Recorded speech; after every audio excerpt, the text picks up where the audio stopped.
Welcome back to this channel, and I'm so glad that you have decided to join me again today. My name is Robson, and I am the president and the CEO of this organization called Empowerment International. Empowerment International is a registered, leadership-focused, non-profit organization.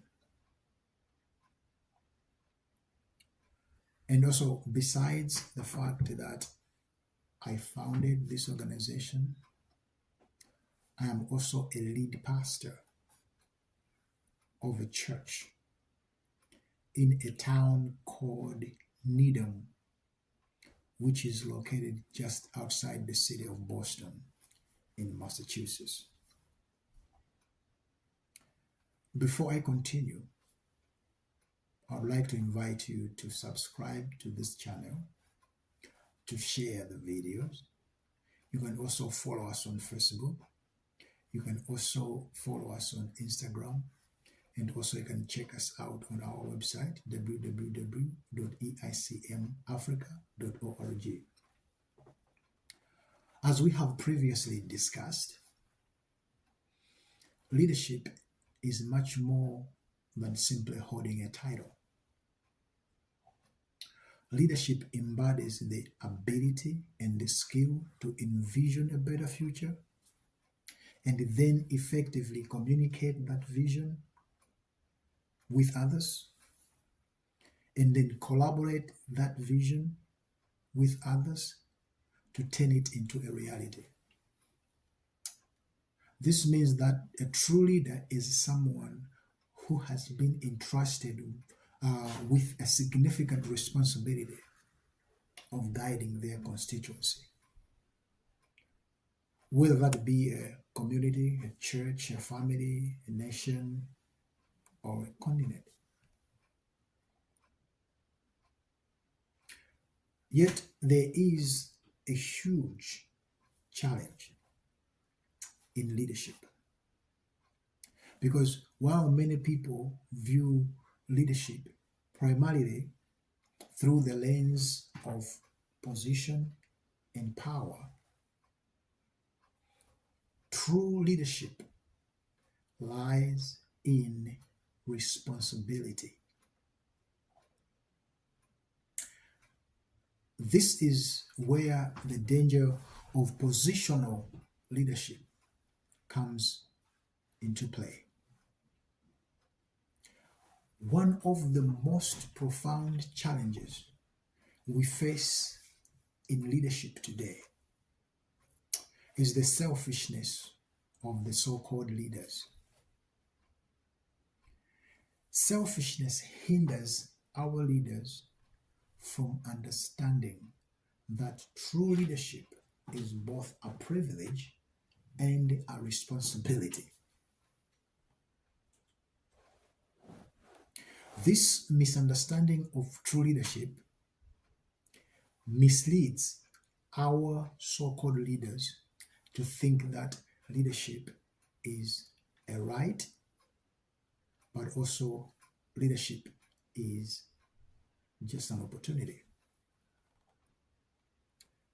The fact is, true leadership is a privilege and responsibility that originated from God in creation. Everything that God made and created was good, and then He gave Adam and Eve the privilege and the responsibility to become God's hands and feet. True leaders take their responsibility seriously in making sure that the world is a better place than the way they found it. True leadership is a great responsibility to walk alongside the people entrusted into our care.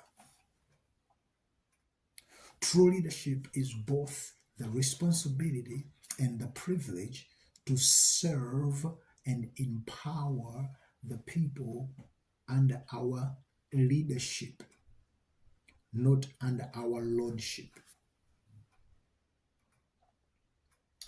Unfortunately, many of our leaders often view their roles as a platform for power, control, and abuse.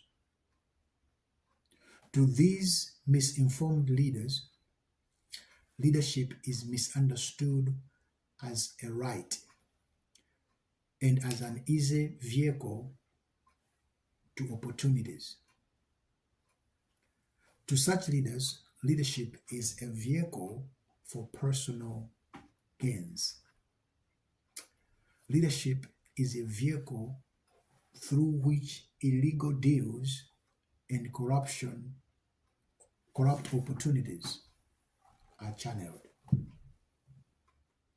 Yes, unfortunately, for some, leadership is an opportunity to abuse or avenge their political enemies.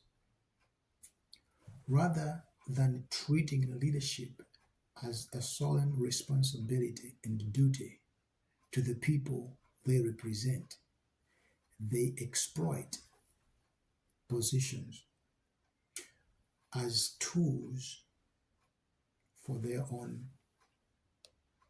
enrichment. Take a moment and think with me a few possibilities.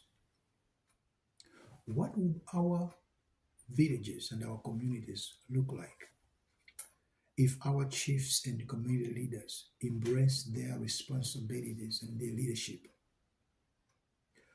as a way to uplift and empower their communities? What would our churches look like today if our pastors, priests, and prophets, and even the congregants alike understood that true leadership is serving and empowering others, not manipulating or stealing from them for personal enrichment? I know for sure that people's lives will be better today, spiritually, economically, socially, and every aspect of life, if those so-called leaders take their responsibilities seriously. What would be the levels of development and economic growth in our countries or in our continent if our elected officials had national interest at heart? What kind of transformation could Malawi or Africa experience today if our political leaders cared more about the people? I guarantee you that Africans could not be experiencing the levels of poverty that we are today. The Bible offers us powerful examples of leaders who understood that their roles were not mainly pathways to wealth, power, and control.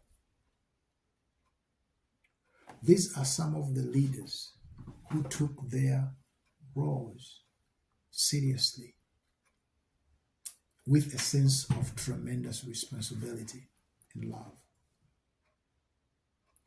Consider Moses,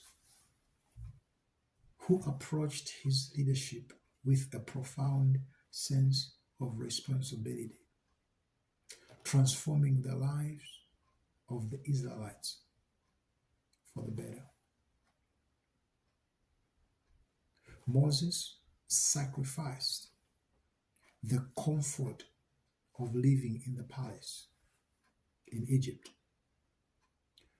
to a life of a nomad or the life of the wanderer in the wilderness. For Moses, seeing the Israelites freed from their slavery to obtain their own land of promise. The land flowing with milk and honey was the great responsibility and privilege of his life. This is why even our failed leaders and politicians like to compare themselves to modern day Moses, which is not even close. Consider the life of Esther in the Bible, one of the courageous leaders in the history of the Jewish people.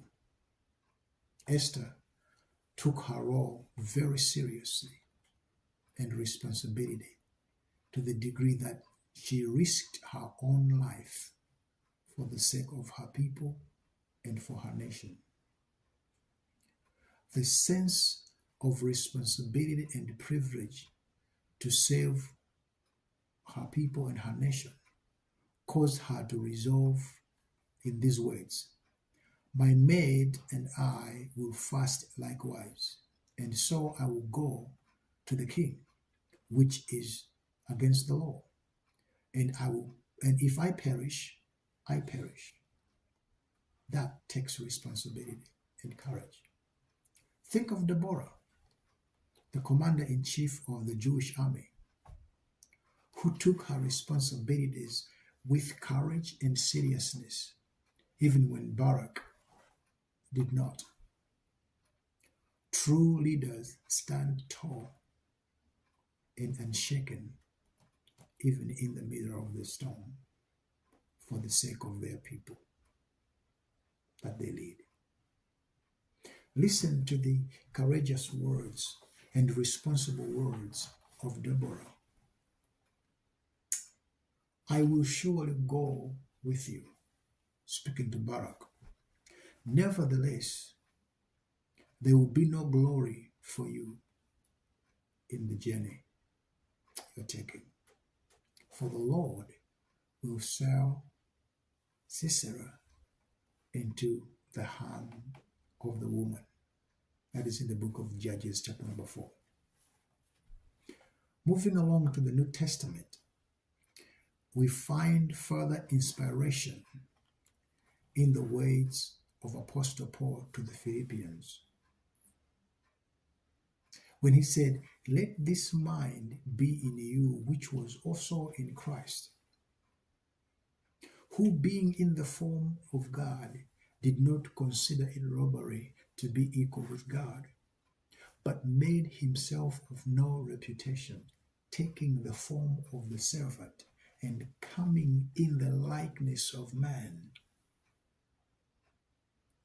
And being found in the appearance as a man, he humbled himself and became obedient to the point of death, even the death on the cross."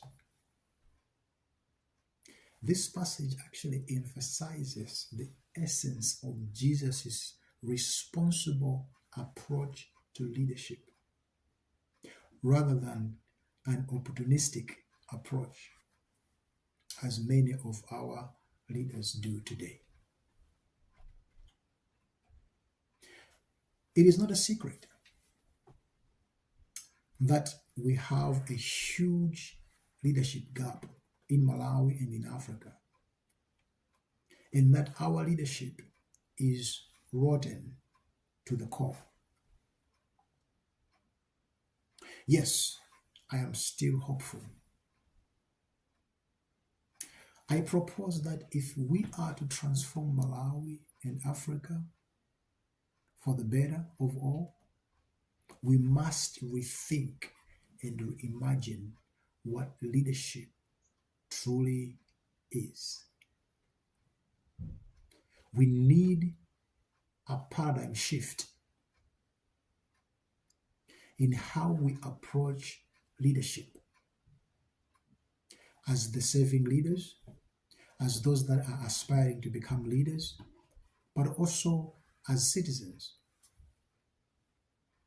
because it is the voters, the citizens, who empower these so-called leaders. The head knowledge on leadership alone will not transform our families, will not transform our communities or our churches or our countries or our continent. Only applied knowledge will. Let's consider the words of Jesus to his disciples when he was talking about what wise builder and the foolish builder. Wisdom comes when we apply what we know, what we hear. When we apply what we hear, when we apply the leadership principles that we have learned and we know, then we will become good leaders. And then we will transform our communities. We'll make other people's lives better. But if we do not apply what we hear, what we know, we'll become those who build on the sand simply because it is quick and it is easy. Let us work together to cultivate a culture where leadership is viewed and embraced as a noble responsibility, a privilege to serve, and a commitment to the common good. As citizens together, we can pave a brighter future and hold our elected officials accountable to ensure that they are truly serving the people they represent and not serving their own personal interests.